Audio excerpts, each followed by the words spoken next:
Ketika ada mobil yang feel-nya, tenaganya, dan efisiennya bener-bener kayak mobil listrik, tapi fleksibel bisa diisi bensin dan di-charge juga, harusnya bakal jadi serba praktis dong ya. Sekaligus jadi jawaban buat permasalahan range anxiety. Nah, jangan nih, punya satu mobil yang lagi disiapin buat masuk ke Indonesia dengan formatnya tuh SUV compact yang bernama Deepal SO5. Nama teknologinya tuh adalah REEV, Range Extender Electric Vehicle. Maksudnya gimana sih? Apa bedanya sama PHEV? Nah, beberapa waktu lalu kita dapat kesempatan langsung ngetes mobil ini di markasnya di Chongqing. Makanya tontonin aja trip ke Cina ini, karena ternyata teknologi Changan itu udah cukup jauh. Apa yang kita lihat di Indonesia belum seberapa ternyata. Selamat nonton Auto Fun Indonesia.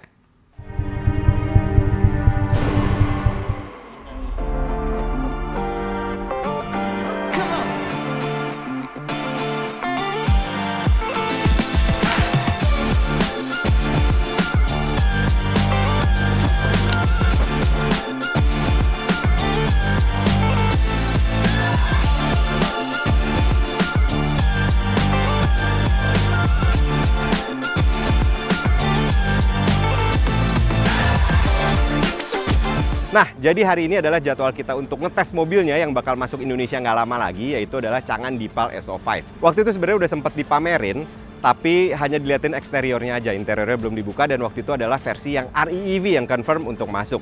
Tapi tiba-tiba di sini ada versi yang EV juga, dan dengar-dengar desas-desusnya dia juga bakal ikut dimasukin. Mungkin kita lihat dulu ya yang versi EV-nya. Nah, versi yang EV-nya ini, teman-teman, sebenarnya secara dimensi itu nggak terlalu berbeda juga sama yang versi REEV. Dia secara panjang totalnya itu 4,6 meter, wheelbase-nya juga sekitar 2,8 meteran, yang mana itu panjang juga ya teman-teman. Makanya kenapa overhang yang di depan sama di belakang itu kecil banget. Dan itu keuntungannya apa? Nanti kita lihat di dalam ya. Tapi kita lihat dulu eksteriornya, dandanannya EV banget dengan pelek yang ketutup seperti ini. Dan bagi gua pribadi, hal yang paling menarik untuk dilihat dari mobil ini adalah bagian 3/4 belakang ini. Ganteng banget sih. Dia menjadi Changan Deepal yang bentuknya itu nggak terlalu kaku kotak-kotak, tapi dia punya sisi membulatnya, dan dia juga punya sisi tajamnya di sebelah sini nih. Jadi si garis lampu dan tarikan bagasinya tuh lancip, tapi overall bodinya tuh agak sedikit bubbly gitu. Jadi si mobil ini tuh kelihatan apa ya, kelihatan oke aja gitu. Terus kita puterin lagi. Nah, tampang depannya ini dia agak sipit-sipit gitu matanya, dan itu adalah di RL ya yang di atas teman-teman sebelah sini. Di RL garisnya tuh di sini juga agak nyiku sedikit, ada garis-garis nut tipis tajam gitu, tapi tetap balik lagi gayanya tuh agak bubbly sedikit, dan lampu utamanya ada di bawah sini, proyektor gitu. Secara spesifikasi baterai dia juga menarik nih, soalnya klaimnya kalau dari brosur yang tadi dipresentasiin, itu dia diklaim bisa jalan 470 km dengan standar NEDC, yang mana angka segitu secara psikologis itu udah cukup bikin tenang ketika kita bawa sehari-hari maupun keluar kota yang lumayan jauh gitu. Itu udah sangat-sangat terakomodir lah dengan jarak klaim segitu. Dan secara spesifikasi chargingnya juga dia udah support DC charger, tentunya dari sekitar 30% sampai 80% itu bisa 15 menit aja untuk ke-charge-nya. Dan secara tenaga juga menarik, dia tenaga horsepower itu kurang lebih 200 kW. Kalau di convert ntar di sini ya kita tulisin, agak bingung juga nih kalkulator palanya. Terus torsinya 290 Nm, which is lumayan lah gitu. 290 Nm itu angka yang sekarang memang mungkin kelihatan kayak udah banyak yang bisa mencapai, tapi 290 Nm tuh tetap menjadi figur yang memang kencang gitu, nariknya tuh kuat gitu, apalagi ini mobil listrik ya anyway. Satu hal juga yang menurut gua spesial adalah semua varian si Changan Deepal SO5 ini pintunya frameless. Ini di kelas ini kayaknya belum ada di Indonesia yang pakai kaca frameless. Ini di depan dia pakai kaca frameless, dan di belakang juga kacanya frameless. Jadi ini tuh mungkin ini hal simple yang mungkin bagi beberapa orang juga penting nggak penting ya, tapi menurut gue pribadi ini adalah menunjukkan niat gitu loh. Dia kerasa lebih mewah dengan format pintu yang frameless seperti ini. Jadi seamless lah gitu kelihatannya. Terus secara interiornya sendiri, dia yang dipamerin adalah versi warna kombinasi black sama orange gitu. Orange-nya tuh agak ke arah-arah coklat sedikit. Dan si material-materialnya tuh campuran gitu. Di sini ada kayak synthetic leather-nya, udah gitu di atasnya juga beda lagi nih. Halus lah, dipegangnya tuh cukup nyaman juga. Tentunya di sebelah sini udah pakai jok elektrik juga. Terus kursinya ini ada pori-porinya karena dia ada ventilated sama heated seatnya juga. Dan ini material yang kulitnya menurut gue pribadi adalah material yang enak banget disentuhnya. Mungkin teman-teman harus nyoba langsung sih memang. Cuman apa yang bisa gue rasakan dari kursinya pun ini punya cushion yang enak untuk didudukin. Jadi dia secara rasa untuk duduknya tuh empuk gitu ya, si busa-busanya tuh empuk. Tapi dia cukup firm juga untuk nopang badan kita. Jadi bukan empuk yang bikin pegel, karena di sini pun dia punya lumbar support yang bisa diatur juga teman-teman. Jadi overall rasanya tuh memang nyaman untuk didudukin. Oh ya, di sebelah sini nih kalau di passenger ini jauh lebih lengkap karena dia ada relax seat. Di bawahnya ada buat penyangga betis, jadi kita bisa rebahan dengan nyaman di belakang. Ini agak passenger princess ya. Semuanya diakomodir di sebelah sini, termasuk lumbar-lumbar support ada di sisi passenger. Ini jauh lebih lengkap sih, kursinya jauh lebih nyaman lagi didudukin. Seperti halnya di depan, di belakang itu juga jadi cabin yang enak didudukin. Karena satu, teman-teman ini bisa lihat bangku bawahnya ini super suportif. Jadi panjang banget ini ke depan dan dia kayak ada ekstra gitu di sebelah sini. Kalau yang tengah memang nggak sepanjang yang di kiri dan kanan. Terus kalau kita dudukin, untuk tinggi gue yang 170 cm, itu bener-bener suportif. Dan sama seperti di depan juga, cushionnya tuh empuk banget dan material kulitnya tuh enak untuk dipegang gitu, digenggam, kerasa solid dan well built aja, semuanya mewah gitu rasanya tuh. Proper gitu ya. Dan ternyata si senderannya pun, walaupun mungkin ini udah setelan yang paling nyender ya. Oh iya, kayaknya udah nggak ada lagi nih. Tapi dia punya sudut sender yang enak gitu teman-teman untuk kita dudukin seperti ini. Bahkan si headroomnya pun masih bersisa banyak. Tuh teman-teman, di atas juga ini pakai panoramic roof anyway. Jadi nuansa di dalam sini tuh lega gitu. Selain itu legroomnya juga ini tadi kurang lebih mirip lah sama posisi nyetir gue di depan. Dia masih sisa yang cukup banyak dan di belakang udah ada ventilasi AC sama ada slot USB juga. Fitur hiburan di sini juga udah cukup canggih lah ya. Ini layarnya 15,4 inch yang mana cukup besar dan mungkin di mobil-mobil Cina udah normal ya untuk ukuran segini. Terus yang kedua dia tuh bisa nengok, tapi sejujur-jujurnya nih gue dari tadi mau mindahin gimana caranya ya. Karena bahasanya Arab gundul semua nih, bingung juga sih. Nah, belum ketemu sih. Kebetulan orangnya kayaknya masih jauh, tapi intinya jadi diperagain pakai tangan dia, tapi nggak apa-apa. Dia tuh bisa nengok gini dan nengok gini kalau kita atur gitu. Dan kalau misalnya emang yang nyetirnya udah di sebelah kiri doang, dia akan secara otomatis nengok ke kita gini, seperti ini nih. Tapi kalau misalnya nanti dia pengen dikekananin, dia juga bisa ke kanan gitu nengok. Terus di sini udah ada wireless charger juga, ada cup holder di sebelah sini. Di sini juga si armrestnya atau console boxnya ketutup dengan panel yang cukup besar dengan ada partisi yang dalam banget cuy. Ini dalam tuh. Dan ini ada angin gitu. Bentar. Fitur-fitur lainnya tentu masih banyak ya. Dia udah lengkap sama ventilated dan heated seat, speakernya juga banyak, ada 14 titik. Terus atapnya panoramik, airbagnya juga banyak, dan tentunya ADAS yang udah jadi hal wajib di mobil sekarang ya. Udah lengkap kok.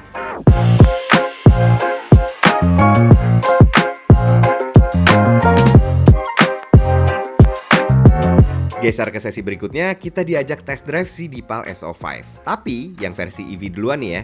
Kita cobain akselerasinya. Wah, ini udah di sport mode. Udah 100, wow, ini ke 120 cepet banget. Wow, 140. Wah, ini tenaganya gokil sih. Gokil. Sayangnya emang nggak bisa lama, tapi keliling beberapa titik proving ground ini jadi cukup kegambar bahwa emang mobilnya tuh senyap secara peredaman kabin maupun bantingan suspensinya sendiri. Terus tawaran angka power dan range-nya juga ternyata udah cukup sesuai ekspektasi mobil listrik yang ada di Indonesia kok. Dan serunya mereka klaim juga si CATL baterai yang dipakai mereka tuh bisa tahan sampai 5000 cycle lebih. Dan selama ini mobil yang pakai baterai itu belum pernah ada satupun insiden overheat atau kebakaran sama sekali. Sekarang giliran kita cobain yang versi REEV. Nah, ini kita lagi duduk di belakang. Tapi ini adalah model yang REEV. Sebenarnya overall kalau yang bisa kita dengar dari sini sebenarnya sama aja karena emang 100% penggeraknya itu dari motor elektrik. Jadi sama yang EV nggak terlalu beda jauh serta road noise-nya juga sama-sama bisa teredam dengan baik gitu ya. Terus selain itu nih kita mau bawa akselerasi juga, kita pengen tahu apakah bisa kenceng juga teman kita yang bawa nih.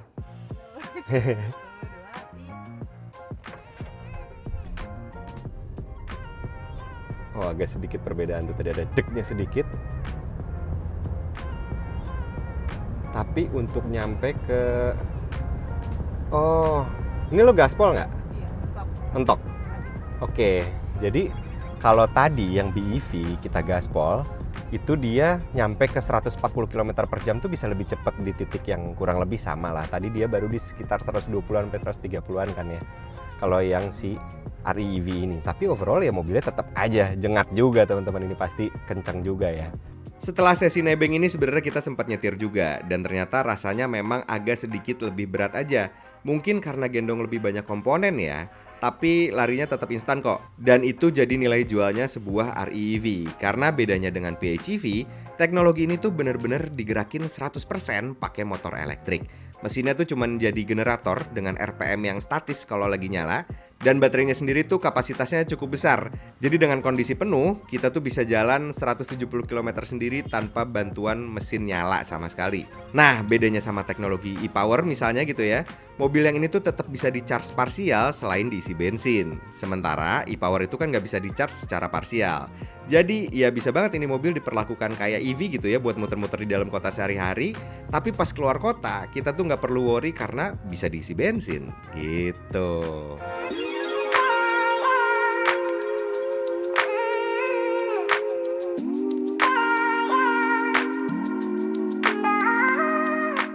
Nah, kita ini ada di fasilitas crash testnya punya Changan, dan fasilitas seperti ini tuh cukup mahal ya karena banyak banget yang harus di riset, yang diperagakan, yang harus dikorbanin juga mobil-mobilnya karena fasilitas kayak gini tuh bener-bener nyari titik safety dari si mobilnya sendiri. Nah, untuk Changan sendiri, untuk nge-crash test satu kali aja satu mobil, itu butuh biaya 2 miliar. Dan untuk satu model, misalnya di PAL SO7 gitu ya, untuk ngetes safety-nya seberapa jauh, itu minimal 60 kali crash test. Jadi bayangin, uang 2 miliaran itu harus dilakukan 60 kali untuk satu model dan membuktikan bahwa memang mobilnya safety gitu. Sementara fasilitas ini sendiri tuh katanya kurang lebih dibangun dengan nilai 200 jutaan yuan lah.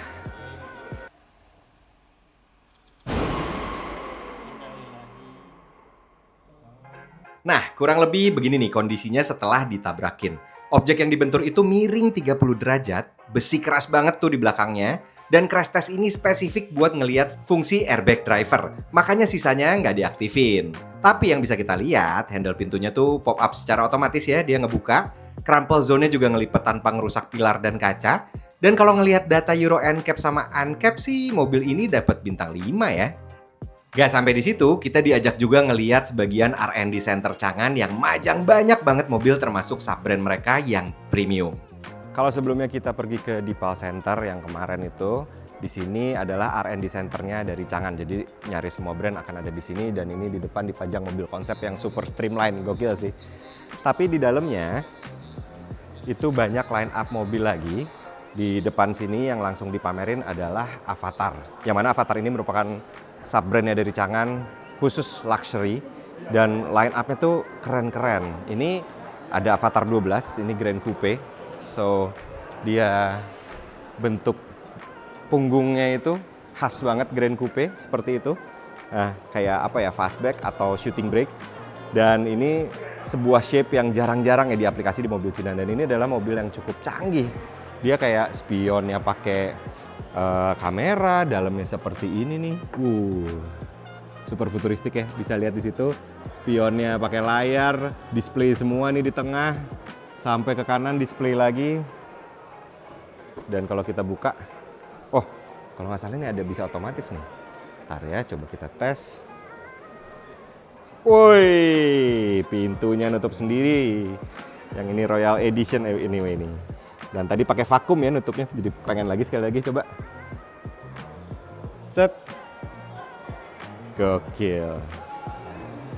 Mantap. Terus ini belakangnya kayak gini nih. Dan dia setiap Avatar itu modelnya nyaris satu tema lah gitu. Yang ini agak bongkok, Avatar 12, yang ini agak crossover gitu. Agak sedikit tinggi, ini Avatar 11. Nah, 011 pantatnya seperti ini. Yang ini juga crossover, pantatnya seperti ini. Ini Avatar 07. Dan yang ini kayak sport sedan gitu. Tapi belakangnya juga unik juga nih. Tuh, kayak gini. Dan semua mobil ini tuh bener-bener luxury sih, kerasa gitu ya, dari mulai sleek desainnya, material yang dipakainya, semuanya tuh keren-keren. Tuh, colornya juga ungunya bukan ungu buricak berinong, ungu ganteng nih. Nah, ini juga ada E07 yang spesiesnya tuh apa ya boleh dibilang? Dibilang double cabin bukan juga, tapi dia shape-nya agak semi-semi gitu, adventurer gitu. Lihat di atasnya dia bisa dipasang tenda. Udah gitu untuk pengoperasian di belakangnya ini sih yang keren nih ya.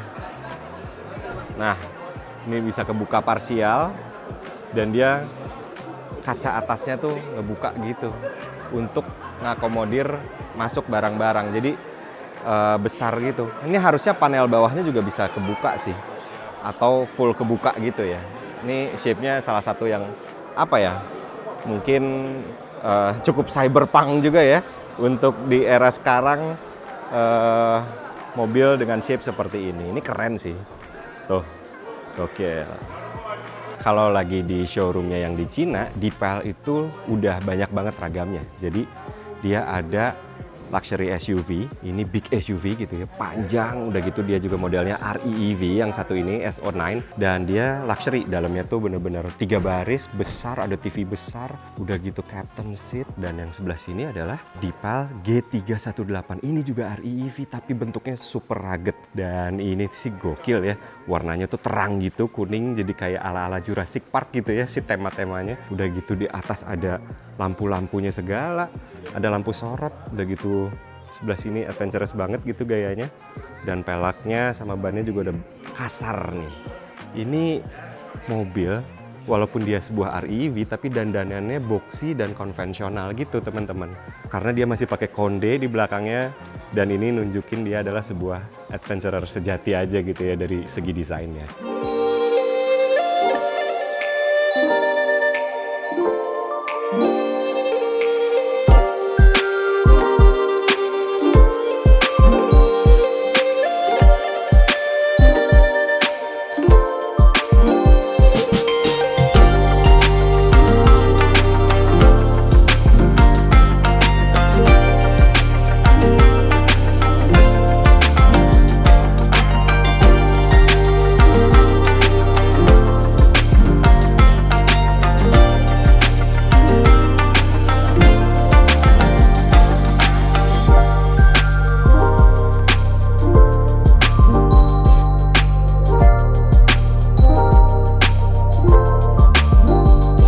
Setelah jalan-jalan puas di Chongqing, sempet juga nontonin atraksi-atraksi mobil Changan sampai ngepot, kita diterbangin lagi ke Beijing buat datang ke Auto Show. Ini venue-nya gede banget dan super keren. Dan acara ini tuh diselenggarain 2 tahun sekali, selang-seling sama yang di Shanghai. Di sini tentunya kita mau mantau Changan juga yang majang serta launching mobil baru mereka. Ada apa aja? Kita pantau ya. Nah, jadi ini kita ada di Hall 3, B3, dan di sini adalah tempatnya Changan, grup Changan. Di sini ada Nivo, ada Changan, ada Deepal. Tapi Avatar kayaknya nggak kelihatan di sini. Ada terpisah lagi, cuman ada beberapa display mobil Avatar yang kelihatan juga. Kita datengin ya. Ini udah penuh banget. Banyak media internasional dari mulai online segala macem ngumpul di sini. Media bodrek. Yang lagi dipajang di booth depan ini adalah Changan CS75. Ini adalah mobil hybridnya Changan yang pakai teknologinya tuh disebut Blue Core Hybrid, dan mobil ini diklaim bisa sampai 25-an kilometer per liter. Padahal ini adalah sebuah SUV yang ukurannya lumayan besar, cukup medium lah ini boleh dibilang, dan desainnya seperti ini.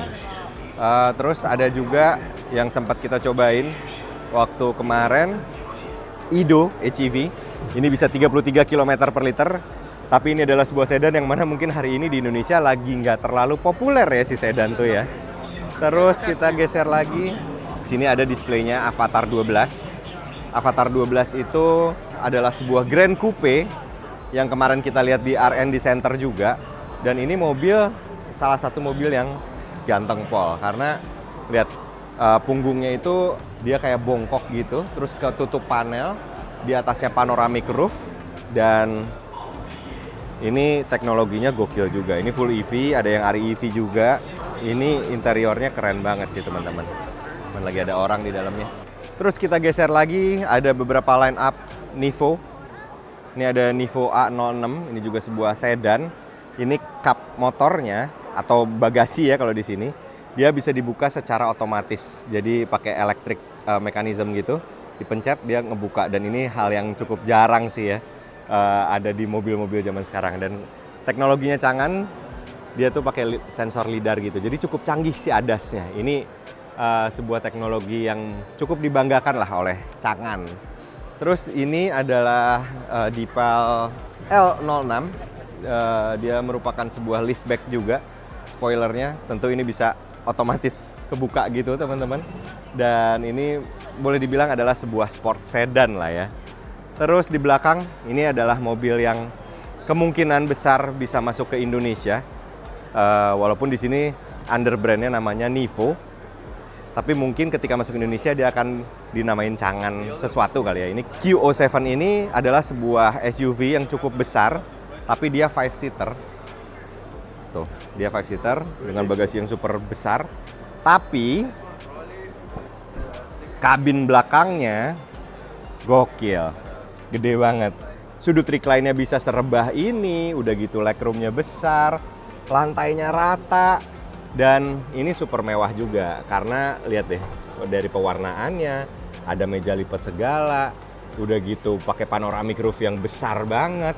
Dan yang paling gue suka dari Changan ya, lagi-lagi adalah konsep frameless di mobil-mobil mereka.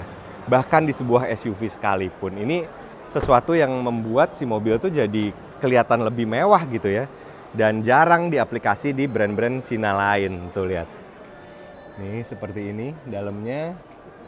Ya tentunya ada mobil Cina layar-layar besar, setirnya seperti itu. Sebenarnya modelnya agak mirip-mirip, tapi ini salah satu yang build quality-nya gokil sih dan ganteng. Kita lihat dari samping. Nah, Nivo QO7, ini keren ya. Dan tentunya nggak lupa mobil favorit selama di sini, yaitu adalah Avatar yang merupakan sub-brand premiumnya dari Changan. Ini adalah Avatar 06 dan oke lah ya kalau depannya mungkin mirip-mirip sama si yang 12 dengan Avatar-Avatar lainnya, tapi ini dong station wagon belakangnya. Dia 4 pilar juga dan shape-nya tuh keren banget. Dia pipih gitu si bentuknya tuh, apalagi kalau kita lihat 3/4 belakang ini sangat-sangat sophisticated gitu ya. Tuh, ini lampunya nyambung, udah gitu si shape ininya nih, bahunya itu ya dari atas ke samping, gokil sih, ini keren banget, sleek banget bodinya, udah gitu modelnya tuh nggak generik. Biasanya kadang-kadang kalau kita lihat mobil Cina kan modelnya suka mirip ya, generik gitu. Kalau ini tuh dia jauh lebih punya karakter gitu. Dilihat dari atas pipihnya, ini selalu keren. Gue nggak pernah bosen ngelihat yang satu ini sih, Avatar 06T Touring. Dalamnya tentunya Changan style, frameless, dan seperti ini dalamnya. Pakai material-material yang premium, solid. Di depan pakai kayak semi bucket seat gitu. Ada panoramic roof tentunya di atas. Dan ini cukup lega karena sudut sendernya juga harusnya enak sih, rebah. Nah kita lihat ya dari depannya, set, gokil, pintunya otomatis men. Nah ini juga buat buka sama nutupnya, ini nutupnya dari sini nanti, itu otomatis. Tapi kita lihat dulu dalamnya, dia pakai setir yang heksagonal gitu, dan tidak terlalu besar, sporty banget. Dan yang paling menarik adalah si spionnya dia pakai kamera, jadi displaynya di sebelah sana, ini di tengah semua display full, tuh ya, dengan layar yang tentunya besar juga. Dan joknya ini keren sih, dia nopang kepala juga gitu ya untuk kalau kita geser kiri kanan, karena ini masuknya mungkin sport juga lah ya gitu. Dan ini ada relax seat di sebelah sini. Kita tutup lagi pintunya. Seru sih. Gokil. Vakum. Jadi tadi tuh baru aja ada launching dari si Changan CS75 sama si Ido yang sedan. Nah, ternyata di sini harganya gokil sih. Ini mulai 200 jutaan sampai 340 jutaan paling mahal untuk sebuah SUV medium. Ini enaknya ada industri yang bener-bener apa ya, semuanya tuh memang ekosistemnya udah jalan, akhirnya harga produknya pun sangat-sangat murah untuk sebuah barang yang boleh dibilang apa ya namanya, lumayan middle up lah gitu ya kelasnya. Terus si Ido itu, ntar ya kita jalan dulu, ini agak penuh banget. Si Chang'an Ido ini bahkan harganya nggak sampai 300 juta, ini cuman 270 jutaan something lah untuk yang termahalnya, untuk sebuah ya boleh dibilang medium sedan lah ya dengan bentuk yang seperti ini. Oke lah, kayaknya kalau yang satu ini untuk Indonesia bentuknya nggak terlalu relevan, tapi untuk yang CS75 itu boleh dibilang gaya-gaya SUV zaman sekarang lah, yang mana di Indonesia juga banyak diterima cukup positif dan harganya bisa di bawah 350 juta. Gokil sih. Dari trip ini kita tuh jadi sadar kalau Chang'an yang kita lihat di Indonesia itu baru bener-bener permukaan. Ternyata sub-brand mereka ini banyak banget untuk penetrasi berbagai segmen mobil. Sampai mobil yang kelas aristokrat juga ada. Pelan-pelan kita pun harusnya bisa ya nikmatin teknologi-teknologi ini di Indonesia. Menurut kalian, mana nih yang mestinya masuk duluan? Thank you udah nonton Autofan Indonesia. Ciao!